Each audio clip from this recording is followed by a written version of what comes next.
All right, well,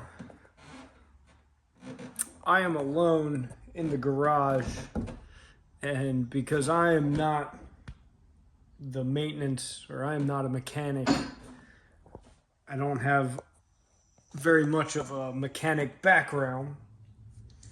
The other three drivers, they're the mechanics one. I'm here by myself. I don't really. None of them are here yet. Adam's got shit to do today. Cody's supposed to be showing up. I don't know when, but I figured while I'm here, although I did kind of want to start getting the seat and stuff out, I figured I'd do a walk around. I have a bunch of little videos of what we've done, but I figured I might as well do one big video and just kind of walk through the car, explain this. I've been wanting to put a video on YouTube and kind of explain for the people that are just wanting to get into lemons, you know, the ins and outs of everything that at least we've come across. We're still 4.5 months away from race weekend, but we've made a bunch of progress on the car, along with getting it running good and whatnot. This car had been sitting in a field for I think 10 years before Cody's dad said that we could take it. It was Cody's grandfather's car, and he said that we could take it and enter a lemons race with it. It is a 1988 Ford Thunderbird turbo coupe. It is not a V8 or anything. It is a turbo coupe. Nice little snail down there.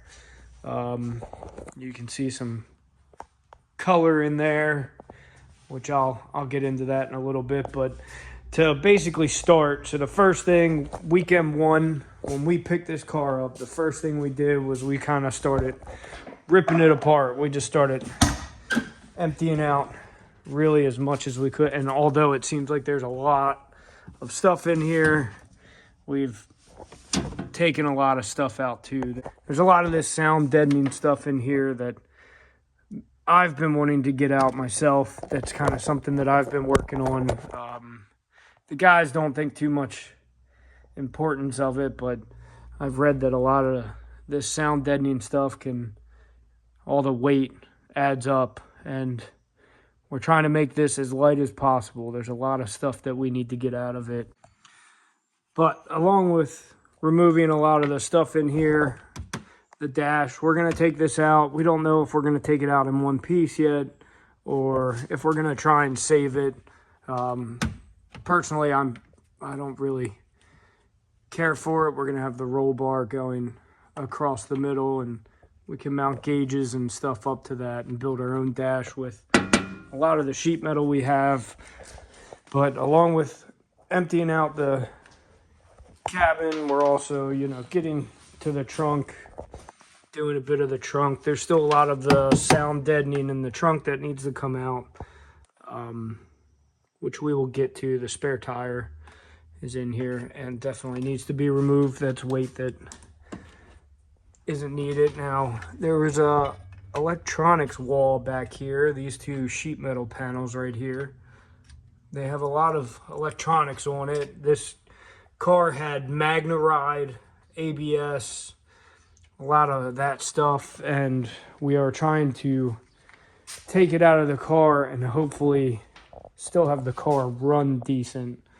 That's one thing. The wiring in this, there's so many wires, and you can kind of see the electric wall that was back there. But yeah, so the next thing that we're really trying to get to here is the roll cage. And I think the first thing that we need to do to kind of get the roll cage set is we got to get this seat out, and we really need to buy the seat that we want to use along with the rail system that we want to use. So three of us are kind of right around the same height, but one of them is a little bit shorter. So, and the rules state that in the roll cage, the helmet needs to be 2 inches below the tallest person. So we need to get the seat to be able to mount that and get measurements for where the roll cage can go across. We're probably gonna have to cut some holes in the roof to be able to weld and all that stuff. But yeah, we got the door covers off. Thinking about cutting these parts off because we're not gonna have windows or anything, or we might get Lexan windows, but we got to cut all this out because for the roll cage we want a tad bit of a bump out here so we can have a little bit of room. If we get T-bone, the bar doesn't, you know, go straight in. If you have a straight bar right here, because you have to have 2 of them going across, and if you have 2 of them going across, that might get in the way. So you'll see a lot of cars have a little bit of a bump out, then it goes straight across, and then it'll come back in and go up. So that's kind of one of the plans for the roll cage, but we'll see. We have found a bunch of parts for this thing. We did get a short shifter that is a really nice short shifter throw, so that'll help. The dash is in really good shape, but I mean, we're not going to need it. The only thing we plan on keeping is the defrost. We're going to be racing in October, and somebody on my sim racing team told me that having the defrost is still very beneficial because you get a little bit of cold air, the windshield will start fogging up. You want to be able to clear that up as best as possible. So the defrost we'll still have, but I think like all the vents and stuff like that, I think we're just going to do ram air, you know, ducting that you can slide a thing and it'll close. If you don't want air in, you can open it, and it, you know, just simple ram air cooling, because we're not going to have the ACM. We actually already ripped it off on the motor, but ow, I get shocked every time I get out of this car. Now, as far as the motor, you can kind of see there's some colors in here. Adam has been learning how to powder coat, and you can see we have some powder coating colors in here, which I think look really cool. The white, the purple, I think it looks really cool. But aside from that, we've done nothing with the motor. I mean, it's lemons. You can't really do too much. We're just trying to make it as reliable as possible. We're trying to ensure we have no overheating, but we're trying to make it reliable as possible. Now, aside from that,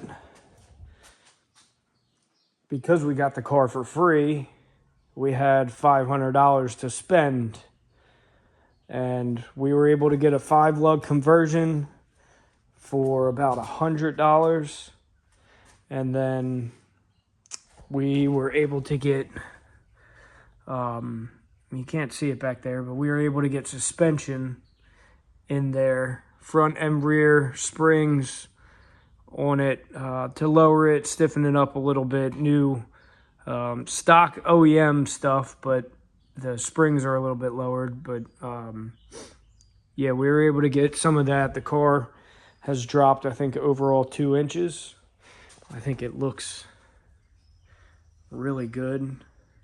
And then brakes, although there is no budget on brakes, we just went with some basic drilled and slotted. They're a little bit oversized, so the front will get power. The rear we didn't do anything with.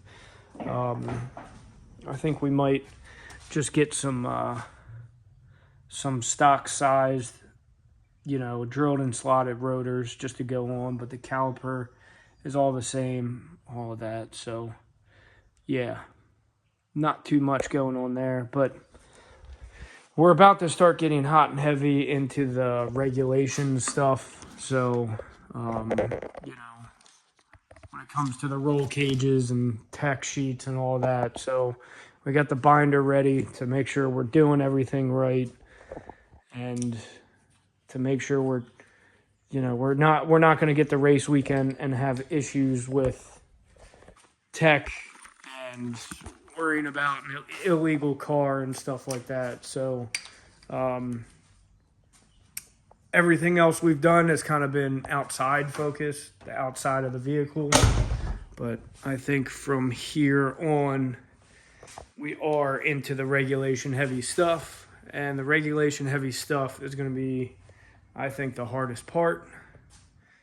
So, yeah, that's something that if anybody ends up watching this, I don't know if anybody will end up watching this, but as we start getting into that, I know there's a whole bunch of videos out there on lemons and stuff, but if you're looking for a team that hasn't entered a single race, two of us have on-track experience. Adam was a motorcycle guy. I was a motorcycle guy. I have experience on track with four wheels, and I sim race religiously, which I got it. Sim racing isn't real life, but it's that changeover, that fine line of how realistic is it is starting to blend together. So I feel confident driving on the track. Yeah, I think it'll be fun either way, but we're hoping for the first race weekend that we just finish. The goal will be to finish the first race weekend. We finish that, we'll be happy. After that is a whole different ball game. So, but yeah, follow along. I'd like to try and do more of these videos. I don't know how they feel about it, but I'm going to ask them if they want to do more of these videos, more of just updates. I don't think I'll really film of when we're doing stuff. I did do that a lot, which I can throw that in previous stuff, but I don't think we'll really film doing stuff. And then come race weekend, I plan on putting a GoPro in the car or having the phone and going live on something and just having it to where it can be watched by anybody. So yeah, follow along, watch the Turbo Chickens build the Turbo Coupe to hopefully finish this 16-hour race at Summit Point, but it's lemons, so can't do too much to it, and we'll see how it goes from there. All right, just wanted to do this. Turbo Coupe signing off for right now.